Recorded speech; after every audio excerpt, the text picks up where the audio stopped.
The newest data suggests the U.S. economy is slowing down. Consumers are still spending and companies are still hiring and investing, but not at the same pace as last year. At the same time, the economy continues to defy predictions of an imminent recession. Economics correspondent Paul Solman has our report on what the numbers tell us and how that squares with how Americans feel about it all. The latest GDP estimate of economic growth out this morning, lower than many had expected. Economist Justin Wolfers. GDP grew at a rate of 1.1%. It's a measure either of how much we all produced, how much more this quarter than last, or how much we all spent, or how much we all earned. It's all three things. 1.1% is lower than it has been. Do your colleagues all agree that this is bad news or good news? Well, on the one hand, it is a little lower than it has been recently and a little lower than many expected. On the other, all those people who are talking about recessions are starting to feel pretty disappointed because this economy keeps motoring along. The answer President Harry Truman supposedly responded to way back in 1949 with, "Can't somebody bring me a one-handed economist?" So you're looking on the bright side? I think there's a lot to like here.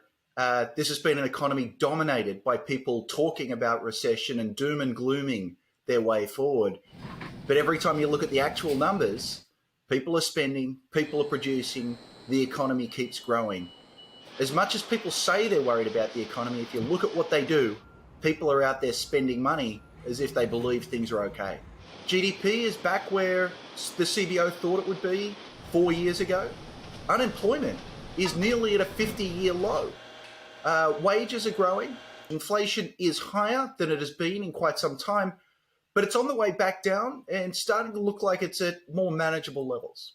The biggest problem has been inflation, of course, but Wolfers is borne out by prices in sectors we've been showing you.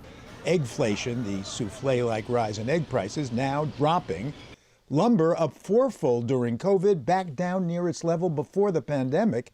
Container shipping up 5 times just 2 years ago, with prices back down to where they were in 2019. The Economist magazine had the most positive take of all in a recent cover story, pointing out that America's GDP represents about 25% of the world total, almost the same share as it had in 1990, and that $100 invested in the S&P 500, a stock index of America's biggest companies, in 1990 would have grown to about $2,300 today. Invested in an index of the biggest rich world stocks, which excluded American equities, about $500. But if the economy is so good, how come so many Americans don't believe it or feel it? When people are saying that they are concerned about the health of our economy, I believe them. Economist Rakeen Mahbood has seen the latest consumer confidence numbers, which hit a 9-month low this week. And a Pew poll found that 58% of Americans think the economy is worse than it was 50 years ago. We are in a precarious situation. We have, 9 consecutive rate hikes thus far over the course of the last many months, and probably another to come. Those rate hikes, as Chair Powell himself has admitted, have not yet fully hit the system. And so there's a real chance that things will go south as we continue to see the effects of these rate hikes play out. And for many, given inflation, things have already gone south. Moreover, says Mahbood, we have a cost of living crisis in this country that long predates the current bout of inflation. The cost of essentials like childcare and healthcare have been putting burdens on family budgets for decades. The wages at the bottom have been rising. Wages at the bottom have been doing well, but wages as a whole have not been keeping pace with inflation. And I think at the end of the day, people are feeling that, right? People are feeling the cost of goods going up, the cost of essentials going up, and they're struggling. Okay, so which economy does today's GDP number suggest? If you look at our performance compared to our competitor developed countries, it's really good. So the answer depends on context, says economist Douglas Holtz-Eakin. Yeah, we've got problems, but we don't have the problems other people have.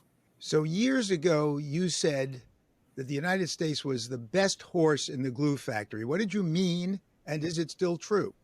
We think of the glue factory as the place where, horses who don't have some other great function end up.